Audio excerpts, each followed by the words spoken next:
She grew up poor. She escaped the neighborhood. She became everything that little girls on her block dreamed of. Then 2 boys from that same block called out her name.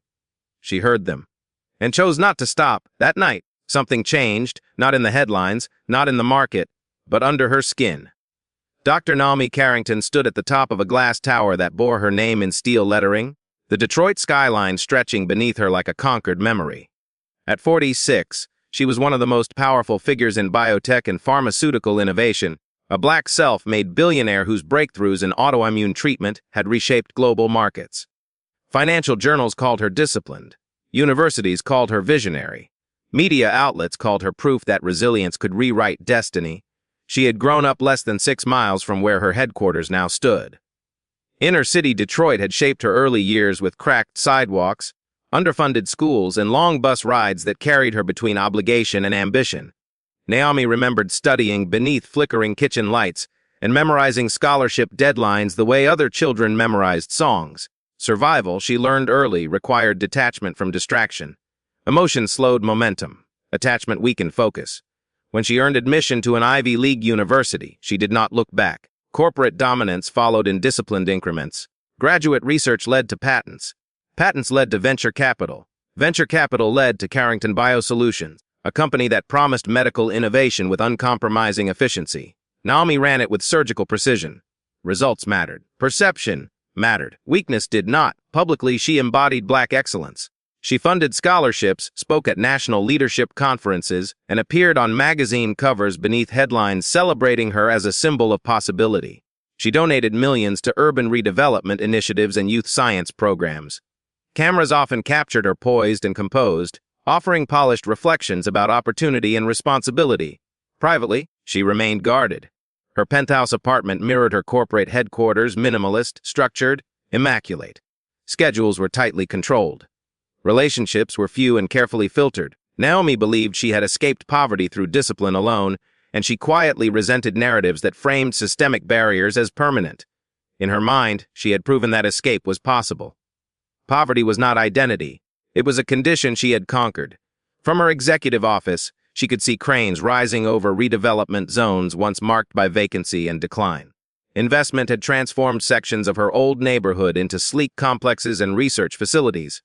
She viewed it as progress, reinvention, proof that she had given back through expansion rather than nostalgia. On the afternoon scheduled for a foundation-sponsored community visit, Naomi returned to those same streets accompanied by staff and security. Cameras documented her tour through a renovated youth center bearing her foundation's logo. Applause followed her measured steps. Speeches highlighted transformation. As she exited toward her vehicle, 2 boys stood near the sidewalk's edge. Their clothes were worn but clean, their faces tense with urgency. They called out her name. Security moved instinctively to maintain pace. Naomi glanced briefly, registering need but calculating schedule. The car door opened. She stepped inside. The vehicle pulled away while the boys remained in the rearview mirror, growing smaller with distance. Hours later, alone in her penthouse, Naomi removed her watch and noticed something unfamiliar darkening the inside of her wrist. A bruise-like mark she did not remember earning. Jordan and Isaiah Cole had rehearsed their courage the night before. At 12, Jordan carried responsibility with quiet intensity, the kind that settled into his shoulders without complaint. Isaiah, only 10, watched his older brother the way younger siblings often do, trusting certainty even when fear lingered beneath it.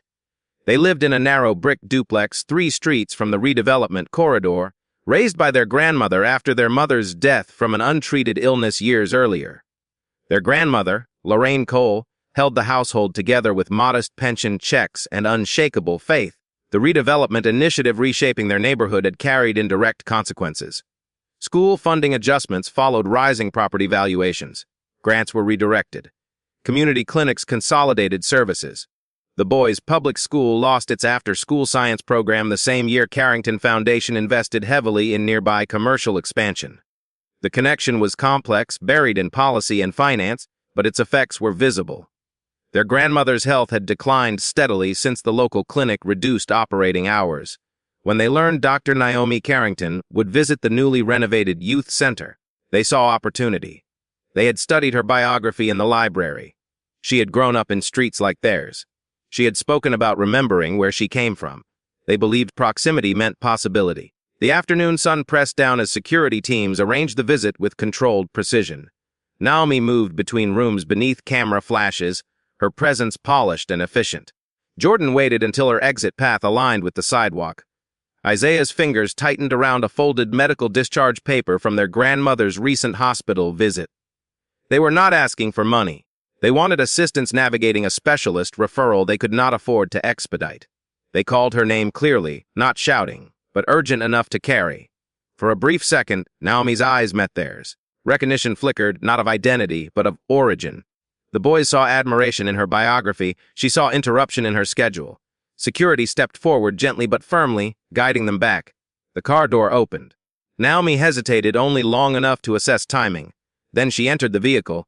The tinted window reflected the boys' faces as the car pulled away. Jordan stood still, absorbing disappointment without expression. Isaiah lowered the folded paper slowly, the hope he carried dissolving into confusion rather than anger. They had expected acknowledgement, if not assistance. That evening, Naomi returned to her penthouse and prepared for another early meeting. As she removed her watch, she noticed a faint discoloration on the inside of her wrist. It resembled the early stages of a bruise, darkening slightly against her skin. She searched her memory for impact or injury and found none. By morning, the mark had deepened into a distinct shape, spreading subtly outward like shadow beneath the surface. Specialists examined it within hours. None could explain what they were seeing. By the third morning, the discoloration on Dr. Naomi Carrington's wrist had expanded beyond coincidence. What began as a faint bruise had darkened into a defined shape spreading subtly along the inside of her arm. The skin was not swollen. There was no pain, no tenderness. It simply existed, deepening in tone as if something beneath the surface refused to remain hidden. Her medical team conducted immediate evaluations. Blood panels returned normal. Imaging scans revealed nothing irregular. Dermatology specialists offered cautious hypotheses: stress reaction, vascular anomaly, rare pigment response. None of them sounded convinced. Naomi listened with detached composure, nodding at each explanation while feeling something colder settle beneath her calm. She dismissed it publicly as fatigue. Corporate demands had intensified, media attention remained constant, and investor calls filled her schedule. Stress, she reasoned, could manifest in unusual ways. She had endured worse pressures before. A mark on her wrist would not destabilize her. Outside her private office, praise continued uninterrupted. News outlets highlighted her latest philanthropic grant. Business networks replayed her speech from the youth center visit, framing it as a triumphant return to her roots. Headlines described her as transformative, visionary, unshakable. Yet the mark did not fade. Late one evening, standing before her bathroom mirror, Naomi examined it more closely. The shape had grown darker at the center, tapering outward in 5 faint extensions. The resemblance unsettled her. It looked less like random bruising and more like the impression of fingers pressed firmly against her skin. A handprint. Not violent, not painful, just present. She closed her eyes briefly and the image of Jordan and Isaiah surfaced without invitation. Their steady expressions. The folded paper in the younger boy's hand. The moment her gaze met theirs before she chose motion over pause. She had once stood on a sidewalk not unlike that one, watching opportunity pass in tinted windows. She remembered how visibility could feel like hope, and invisibility like dismissal. The parallel disturbed her. Seeking distraction, she requested an update on community health initiatives tied to her foundation's redevelopment partnerships. The response included a brief note about local clinic restructuring and emergency room consolidations. Buried within the summary was a reference to a hospital intake spike the same evening as her visit. Curiosity shifted into unease. Through internal contacts, she learned that Lorraine Cole, grandmother of Jordan and Isaiah, had been admitted to a nearby hospital hours after the boys approached her. Respiratory complications, delayed specialist consultation. The timing felt precise, though coincidence remained plausible. Naomi instructed her assistant to monitor developments quietly. She told herself she was gathering information, not assuming responsibility. The next morning, while reviewing overnight updates on her tablet, a local news alert appeared in the corner of the screen. Lorraine Cole had died during the night. News of Lorraine Cole's death did not dominate national headlines, but within the neighborhood it moved quickly, carried in quiet conversations and lowered voices. The timing sharpened memory. Residents recalled the afternoon doctor. Naomi Carrington had walked past 2 boys who were now newly orphaned. Grief and proximity merged into speculation. By evening, a short video surfaced online. It was recorded from across the street during the foundation visit. The clip captured Naomi stepping toward her vehicle while Jordan and Isaiah called out to her. The footage did not include sound, but the body language was unmistakable. The boys leaned forward. One extended his hand slightly. Security shifted them aside. The car door closed. The clip spread rapidly, comment sections filled with divided opinions. Some defended her schedule and security protocols. Others questioned how someone who built her legacy on overcoming hardship could ignore visible need in her own neighborhood. The narrative did not accuse her of causing Lorraine's death directly. It questioned presence. It questioned pause. Inside her penthouse, Naomi watched the footage alone. She slowed the playback frame by frame. In the slowed motion, Isaiah's hand reached forward more clearly than before, fingers open, not grasping but hoping. Jordan's expression held not desperation, but expectation. Naomi paused the frame where her gaze met theirs for less than a second. That second now felt longer. On her wrist, the mark had deepened again, its outline darker and more defined. The faint extensions resembled fingers pressing into her skin. It no longer appeared incidental. It appeared intentional. Something inside her shifted, subtle but undeniable. She had built her life on discipline and forward movement. Now stillness carried weight. She felt a fracture between who she presented publicly and who she had been in that moment on the sidewalk. Corporate advisors responded swiftly to the circulating video. Communications teams recommended silence. Engaging would amplify speculation. A carefully worded condolence statement could be issued without reference to the encounter. Legal counsel advised minimal exposure. The safest path, they insisted, was distance. Naomi understood the strategy. She had executed similar strategies before. Control narrative, limit liability, preserve reputation. Yet the boys did something unexpected. They declined media requests. Reporters approached neighbors. Advocacy groups offered support. Jordan and Isaiah did not appear on camera. They did not issue statements. They did not accuse. Then they seemed to disappear from public attention entirely. Their absence unsettled Naomi more than public confrontation would have. Silence can shield. It can also accuse without speaking. The mark on her wrist felt heavier as the hours passed, though it carried no physical pain. It simply remained dark and unyielding. Late that night, ignoring the advice of her communications team, Naomi made a decision without announcing it. She would find the boys herself, and this time, she would not keep walking. Dr. Naomi Carrington did not announce her search. There were no press releases, no foundation statements, no scheduled appearances. She instructed her outreach director to quietly identify a contact within the Cole family's church community. It took less than a day. The funeral for Lorraine Cole was being held in a modest brick chapel less than 2 miles from the redevelopment corridor her company had transformed. Naomi arrived without security detail or branded vehicles. She sat near the back, dressed in understated black, her presence recognized but not acknowledged aloud. The service was simple. Hymns carried softly through wooden pews.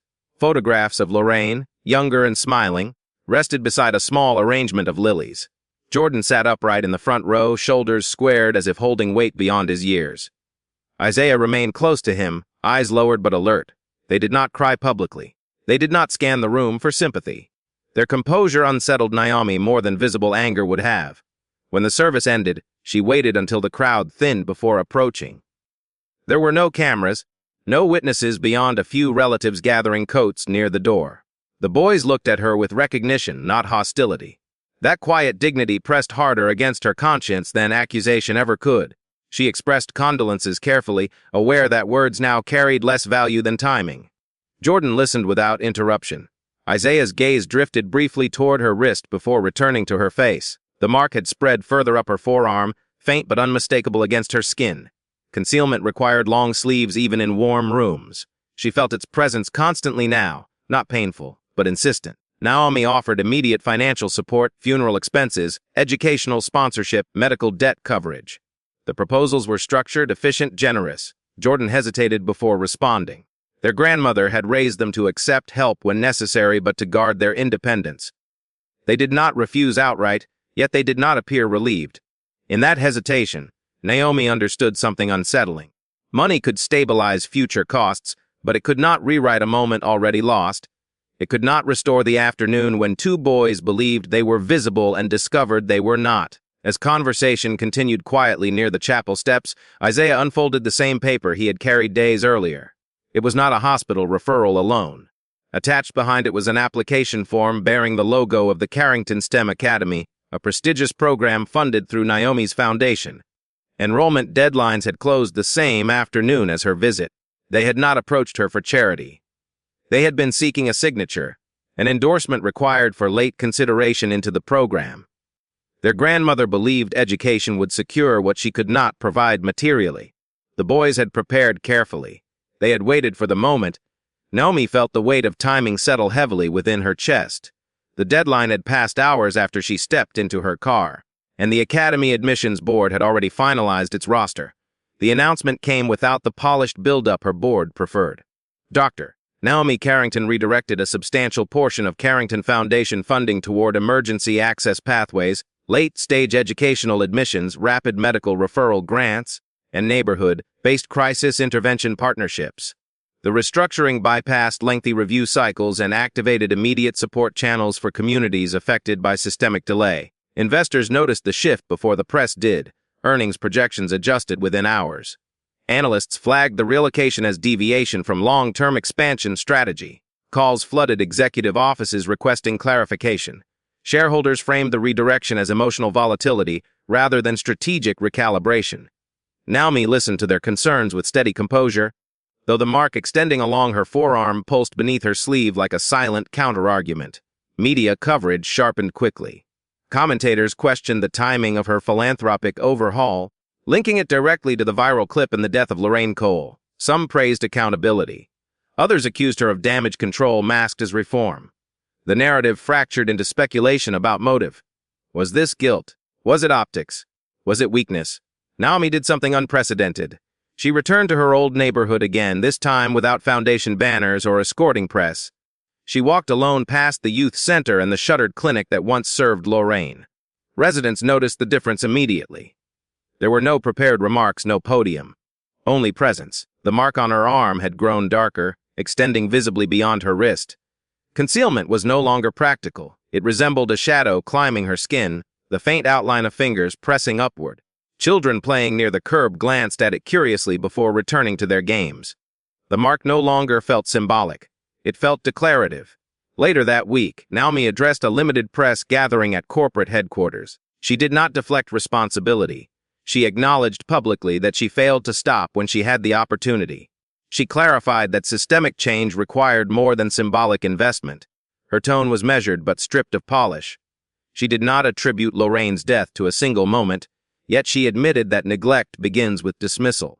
The silence following her statement carried more weight than applause ever had.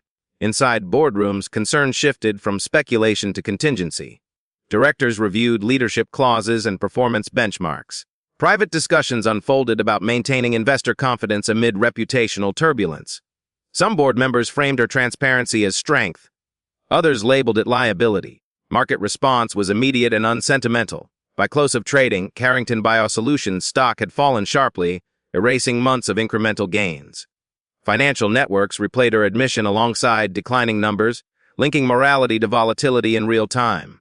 From the top floor of her headquarters, Naomi watched the ticker crawl downward across digital screens. The empire she built with precision now stood beneath a shadow she could not ignore. Dr. Naomi Carrington understood that partial reform would only soften criticism without correcting consequence. Within weeks of her public acknowledgement, she authorized a major capital allocation to rebuild and fully staff a neglected wing of the local hospital that had once reduced Lorraine Cole's access to timely care. The funding was not symbolic. It redirected corporate reserves previously earmarked for international expansion. Analysts recalculated growth forecasts overnight. She also established a permanent scholarship in Lorraine Cole's name, dedicated to students from underfunded neighborhoods seeking entry into the Carrington STEM Academy. The criteria were adjusted to include late-stage applicants facing documented hardship. The policy change disrupted long-standing admission protocols but embedded flexibility where rigidity had once prevailed. Public reaction divided sharply. Supporters described courage. Critics described strategic optics. Financial commentators labeled the reforms emotionally reactive. Naomi did not counter the narratives. She continued signing documents that transferred millions into community infrastructure rather than market speculation. One afternoon, she visited the community center where Jordan and Isaiah had begun attending supplemental classes through the revised foundation program. The building was modest, fluorescent lights humming softly above refurbished desks. Naomi paused near the entrance before stepping inside. The boys were seated at a shared table, reviewing a robotics manual. They looked up, surprised but composed. Naomi lowered herself to one knee to speak at eye level rather than from above. The gesture carried no theatricality. It was instinctive. For a brief moment, the air between them felt lighter. Jordan's guarded expression softened slightly. Isaiah's eyes no longer searched her face for urgency. Later that evening, Naomi noticed something subtle. The dark mark along her forearm appeared less pronounced. The outline of fingers that once pressed sharply against her skin seemed blurred, as if receding beneath the surface. It was not gone, but it was fading. She announced her decision to step down temporarily as chief executive officer, appointing an interim leader while she focused on restructuring community oversight programs. Investors reacted cautiously. Board members expressed appreciation for transparency while privately assessing permanence. Some interpreted her move as accountability. Others labeled it controlled retreat. Critics on business networks framed the resignation as damage control disguised as humility.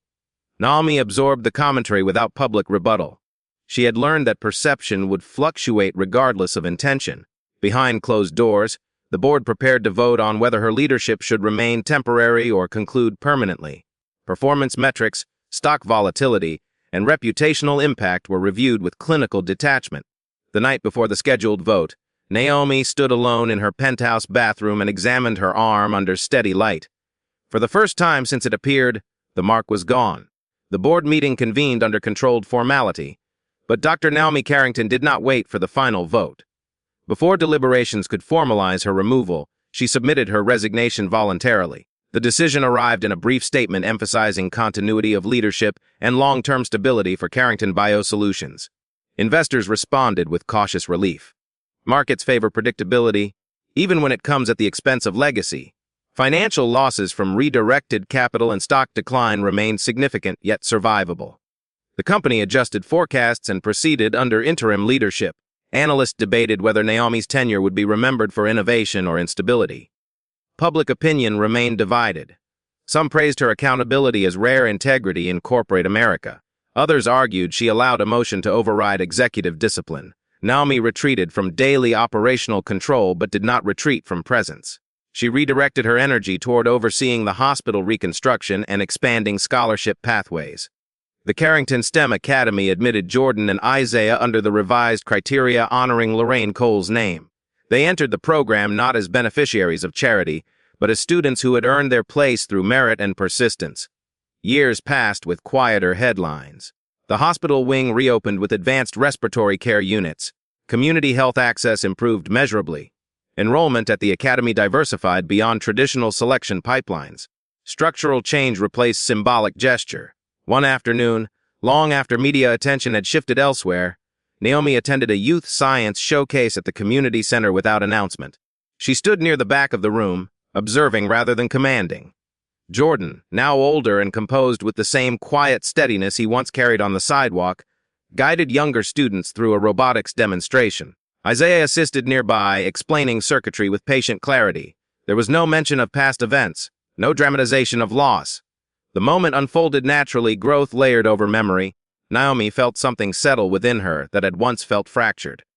She understood then that the mark had never been a medical anomaly. It had been consequence made visible. A physical reminder that absence can wound as deeply as action.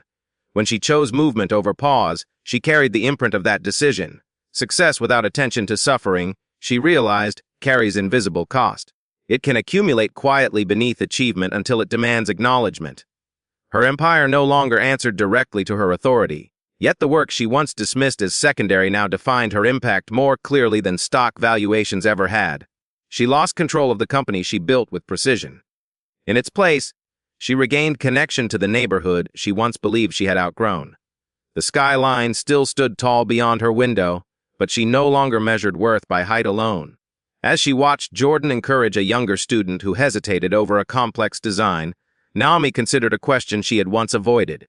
Rising above your past can look like escape, but perhaps true elevation means returning when it calls. If this story stayed with you, if it made you pause and reflect on the moments we rush past, then you already understand why these conversations matter. Share this with someone who believes success should never silence compassion. And if stories about legacy, accountability, and second chances speak to you, stay connected. There are more stories worth thinking about. She rose above her past, but it was her past that called her back. So tell me, have you ever walked past a moment that later changed you more than you expected? And if given the chance, would you stop this time? I truly want to know your answer.